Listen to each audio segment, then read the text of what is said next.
The stairwell reeked of damp concrete and stale cigarettes. Marin Ellison stood 2 flights up from the courthouse lobby, a manila folder pressed to her chest, listening to a voicemail from a number she didn't recognize. The voicemail included her name, the lawyer's name, and then a shaking man's voice that abruptly cut off. She had 4 minutes to go before the custody hearing. She had 4 minutes to decide whether to walk in and act as if she had no idea about the chaos she had already unleashed weeks ago from a mailbox that could never be traced back to her. All of the chaos had not existed yet, 6 months ago. Her biggest problems then were getting Ren to eat a green vegetable and keeping Milo from climbing the bookshelf in the den. She was a physical therapist at a clinic near downtown Roanoke. She had been married to Caleb Whitfield for 9 years. His family owned Whitfield Freight Lines, the biggest trucking company in 3 counties. She was married to wealth, but never truly felt like a part of it. Marin had slowly learned the difference between sitting at the table and being allowed to speak at it, much like one discovers the presence of a bruise by pressing on it. Warren Whitfield, her father-in-law, had built the company from scratch 40 years ago with 3 trucks and a mountain of debt. It was now 200 trucks and a small army of lawyers. Patricia, her mother-in-law, ran the family in much the same way. Only she'd traded in trucks for dinner parties and lawyers for silence. Some rules in that house were that money buttons were not allowed. Nobody ever inquired about the business. No one ever asked about Warren's mood. And nobody ever wondered why the Filipinos in the study remained locked, even when the room was empty. Caleb was vice president of operations, which meant he showed up most days and then disappeared for stretches no one explained. That was just the way trucking worked, Marin told herself for a long time. Unreliable schedules, late shipments, weekend crises. There had been a pile of small things that she had refused to face. Once, a perfume not hers was on his jacket, claimed as a client's in a cramped office. Bree Calloway, a dispatcher, sent him more texts than somebody who scheduled trucks needed to. At company barbecues, Bree's name would always elicit a laugh, and the laugh always passed too soon. Even then, vice president of operations, problem I. She had fallen into the habit of silence, telling herself that peace was more important than truth until she couldn't always tell if she was being patient or just afraid. It wasn't a failing she was proud of, but it was hers, and it had let small warnings slip past her for years.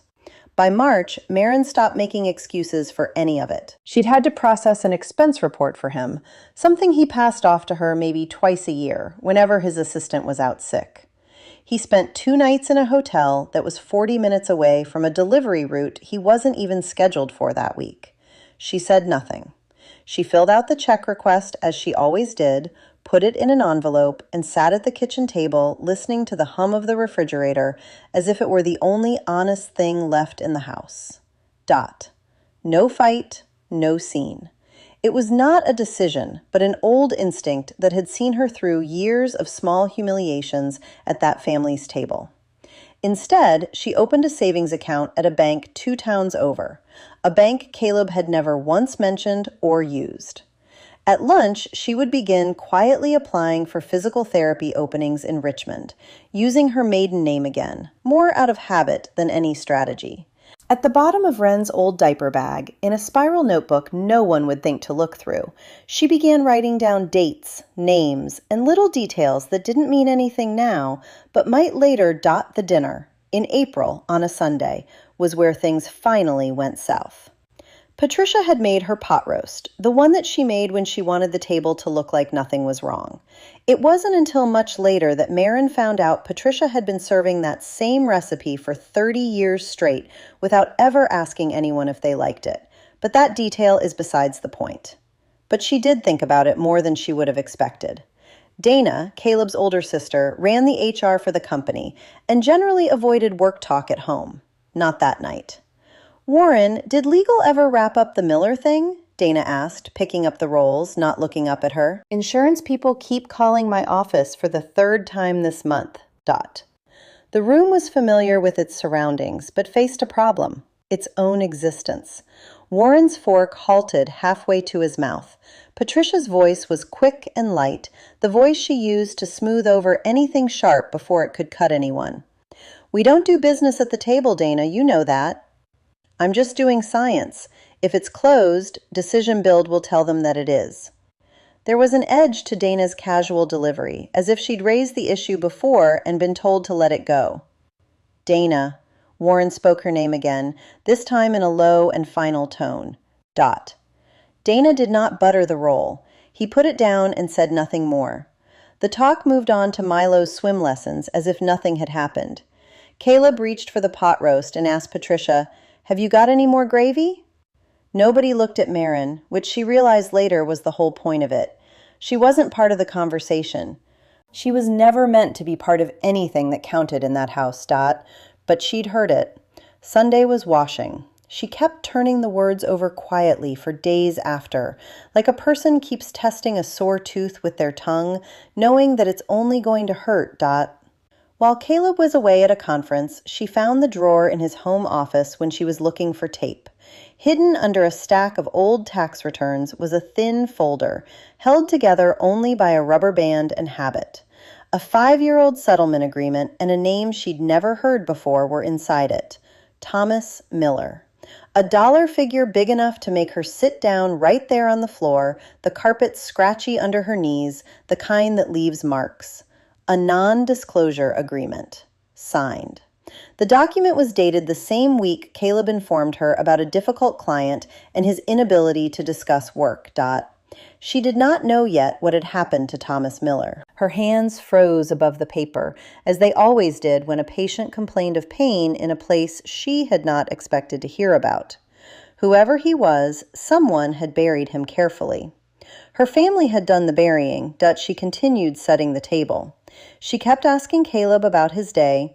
She began consulting a divorce lawyer in Richmond during her lunch breaks, a man who had no ties to Whitfield Freight and no recollection of Patricia's particular cadence of speech. She asked him to handle it quietly. No fighting in front of the kids, no long, drawn-out battles, nothing that gave the Whitfields a stage. Only primary custody and nothing else. Not alimony, not a piece of the business. Nothing tied her to that family one day longer than the law required. More than once, the lawyer asked her if she was sure. People didn't walk away from money like that without a reason, and he wanted to know if there was something he should worry about. There was no threat against her, she told him, and it was true as far as that went. There was just a folder in a drawer that made her sick every time she thought about it, and a decision hardening inside her that had less to do with bravery than the simple fact that she couldn't unknow what she knew now. That night, with the kids finally asleep, she sat with her laptop screen turned down low so the glow wouldn't extend into the hallway in the dark kitchen. Before long, I found Thomas Miller's obituary. 3 paragraphs. Concise. A car accident occurred on Route 11. The obituary included a survived by line for a wife who had since remarried and a younger brother, Nathan Miller, who still lived somewhere in Lynchburg. The obituary provided only a name and a town without any additional information. She spent another 20 minutes digging through the public records, finally finding a real mailing address for Nathan, a house on Thornhill Road, clearly in his name. She thought again about Dana's question at dinner. The insurance closed. "There's a call for my office, 3rd time this month." And she finally understood that whatever settlement had bought Thomas Miller's silence hadn't bought everybody's. Somebody was still asking, out there. Somebody had never stopped at all. She had the folder copied at a print shop across town and paid cash. No memo. She knew a note wouldn't do any good, and she didn't want her handwriting anywhere near what she was about to do. She wrote Nathan Miller's name on the envelope in block letters and the address on Thornhill Road. It was all she had. She nearly didn't send it. For 11 long minutes, she sat in her car outside the post office, engine off, hands on the wheel. She recalled those 2 nights in that hotel, the expense report, Patricia's statement, "We don't talk business at the table," made me realize that this rule was a barrier designed to keep certain people excluded from important discussions. She started the engine again and drove past the post office without stopping, all the way to a mailbox in the next town over, just like she'd read people did in books when they didn't want anything traced back to them. It almost seemed stupid, standing in a parking lot of a grocery store at 7 in the evening, dropping an envelope into a blue mailbox like it was nothing but a letter to a pen pal, rather than the first thing she had ever done that could actually hurt this family. But her hands remained steady. That was more than anything else that whole week. She drove home, put Milo in his pajamas, and read Wren the same book about a bear looking for his hat that they'd read at least 40 times by then. In the middle, Wren looked up at her with that serious air that only 6-year-olds manage and asked why Daddy had been so sad lately when nothing was happening. I had no idea that anything was coming at all. Marin said her daddy was just worn out from work, and Wren took that the way kids took most explanations, not needing it to be true, just needing it said kindly. She put the water on for pasta downstairs and heard Caleb's car pull into the driveway, right on time, like it always did the nights he wasn't lying about where he really was. "Hey," he said, coming through the garage door, tugging at his tie. "Smells good. Long day?" She stirred the pot, not responding immediately, her eyes on the steam, not him. "It was all right," she said finally. "How did you do?" He mentioned a shipment delay, a customer down in Charlotte, and some new contract Warren was trying to push through before the quarter closed out. She nodded in all the right places. 3 places and a booster seat were arranged the way she had done for years without ever thinking about it. In some blue mailbox in Lynchburg, an envelope already waited to be picked up in the morning, and no one at that table yet knew it was there. The Long Memory, Part 2, previously known as 000 words. 3 weeks later, and it was the silence that broke first.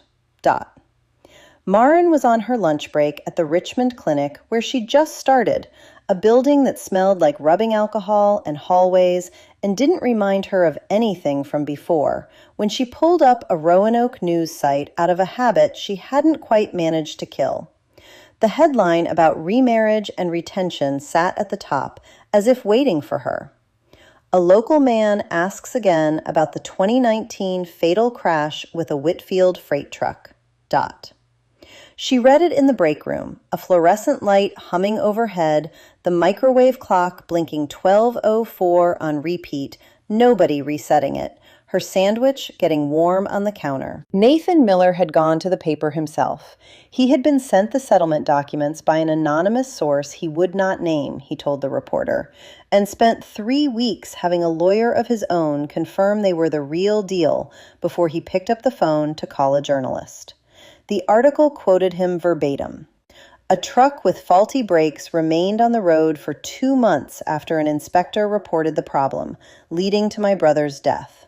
They paid me not to ask. I'm done being paid to be quiet." Beneath the quote was a picture of Nathan standing outside a small brick house on what she recognized instantly as Thornhill Road, arms crossed, staring into the camera like he was a guy who'd waited 5 years for someone to finally ask him the right question. She read the quote twice, then a third time, tracing and fingering along the counter until the sandwich lost all appeal. Priya, the physical therapist 2 chairs down, who had slowly become the closest thing Marin had to a friend, entered, enveloped in ink letters and a short look on her face. "What was that?" "Nothing," said Marin. "Long morning." She picked up the sandwich again and took a bite she barely tasted, chewing slowly, the way she'd learnt to eat through most of the last 6 months, one deliberate motion at a time, nothing showing on her face, while her pulse ran louder than the light above her dot. Later, she couldn't have told anyone what kind of sandwich it was.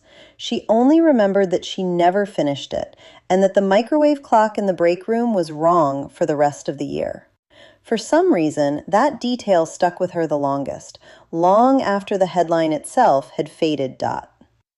But the story didn't stay local. 3 weeks ago, Whitfield Freight Lines, a larger regional carrier, bought out Whitfield. Freight Lines. A larger regional carrier bought out Freight Lines 3 weeks ago, a deal that Warren had been pursuing for 2 years. Warren had been pursuing for 2 years.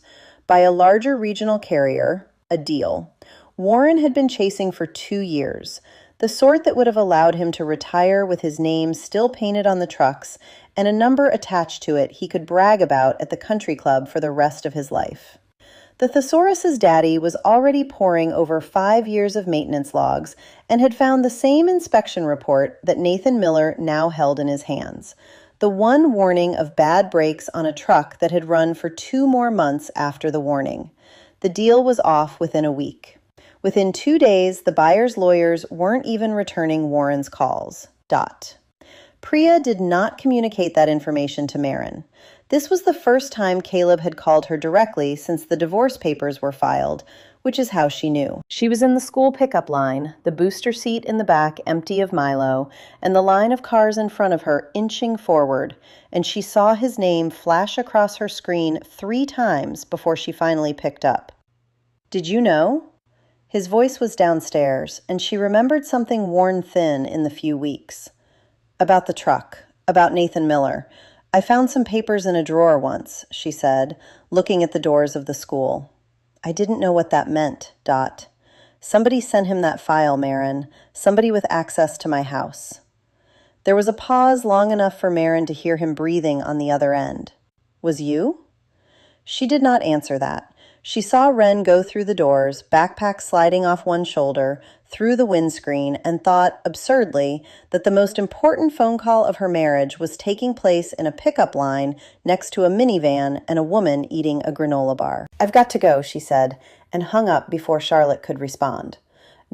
Bree Calloway showed up that same week, but not in the way anyone in that family expected. She'd been quietly fired 2 months ago when Caleb had stopped being useful to her, and Patricia had stopped pretending not to know why a 26-year-old dispatcher kept getting scheduling exceptions that nobody else in that office ever got. The week after the crash, Bree emailed the buyer's lawyers directly and offered to tell them exactly what she had overheard in the dispatch office. Phone calls, backdating an inspection form, how to do it. Warren believed that the words he had spoken during a call were private. She wanted money for her silence. The offer was the same currency that the family had always traded in, only this time she was asking the wrong people for help. Her lawyers emailed it straight to their investigators without even a reply, and 2 days later, a state transportation board opened a formal review, the kind with subpoenas, not quiet settlements.trip. Like Marin, Dana had spent years believing that loyalty to her father was the price for remaining in the family, although neither she nor Marin had ever expressed this belief to their father or to each other in those exact terms. Next came Dana, but not out of guilt. She says her lawyer told her if she protected her father any longer, she could lose the HR job, the only steady paycheck she had. By that time, Whitfield, a local, couldn't promise anyone's salary past the next quarter, as he was already aware of the financial situation. 3 weeks into the review, Dana said in a deposition that she'd known about the backdated inspection the week it happened and had signed paperwork she now claimed she hadn't fully understood at the time. She had also known about Caleb and Bree for over a year prior to that, having resolved a scheduling conflict multiple times without ever being asked to do so. Knowing things and keeping quiet was just how you stayed employed in this family, she said, according to the transcript printed days later by the local paper. I learned that lesson long before I was old enough to know it was a lesson at all. That spring, the acquisition was formally declared dead. The buyer walked away instead of inheriting a wrongful death case that was about to reopen in open court, this time with no NDA in the way between the family and a jury. In a month, 2 of Whitfield Freight's biggest contracts pulled out, scared off by headlines alone. Patricia stopped going to her church committee altogether because people were starting to ask her questions she didn't have pat answers to anymore. Questions about how much and how long she'd known. The sort of questions that used to be unthinkable in rooms where Patricia had always decided exactly what got said aloud. Dot Warren didn't fight the way Marin had once imagined he would. She'd imagined lawyers and press conferences, and a man who had created something with his own two hands and wasn't about to let it get away from him. Instead, as a short item in June said, he just did not appear in the office anymore.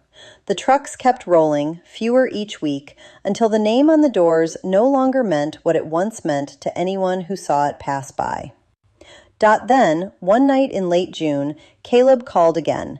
His voice was loose and careful, the voice of a man who had been drinking for hours. It was nearly midnight. Marin was standing on her balcony in bare feet, the concrete still faintly warm from the afternoon, a glass of water sweating in her free hand, the fountain in the park below throwing soft light up onto the undersides of the trees, and a couple of moths circling the street lamp at the corner, like they had nowhere else to be that night. He didn't ask about Wren or Milo.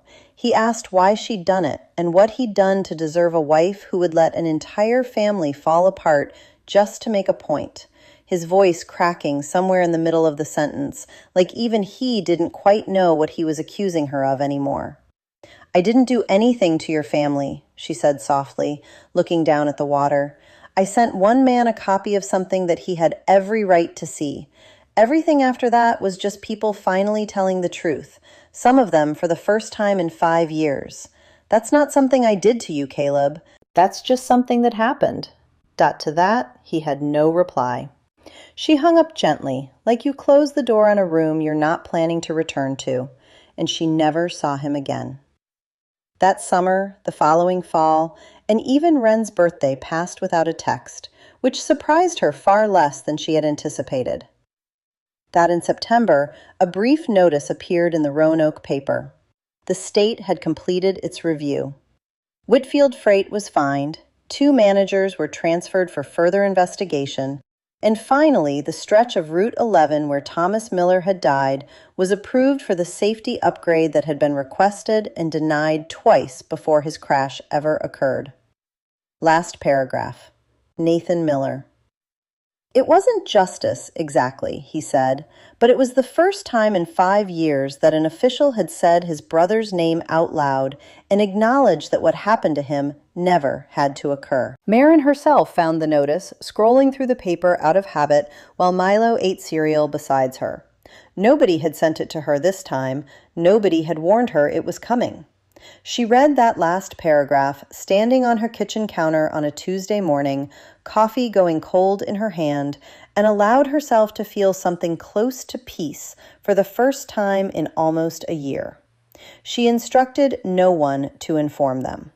She stayed there a little longer than she needed to, letting it be true. By October, Wren had made 2 new friends at school and stopped asking quietly when they'd see Daddy. Not because anyone had told her to deal with it. The question had stopped feeling urgent, similar to how the question had stopped feeling urgent, like a splinter stops hurting once it finally works its way out on its own. The first time Marin heard Milo call the apartment "our house" instead of "the new house," it felt like the smallest and largest change of the entire year. A sentence a 4-year-old says with no idea what it means to the person hearing it. He'd also been asking more and more if they could please get a dog, a question she was beginning to think she no longer had a good reason to say no to. Marin still had a copy of that folder in her dresser drawer. She hadn't opened it for months. She didn't need to anymore. The Whitfield name was no longer mentioned at her table. Instead, the conversations focused on homework and which park to take Milo to on Saturday. What would you have done in her stead then? Would you have sent the folder, or would you have burnt it and walked away without any consequences? Please let us know which choice you would have made and who you judged hardest in this story. If stories like hers speak to you, subscribe to The Long Memory. There's always another one.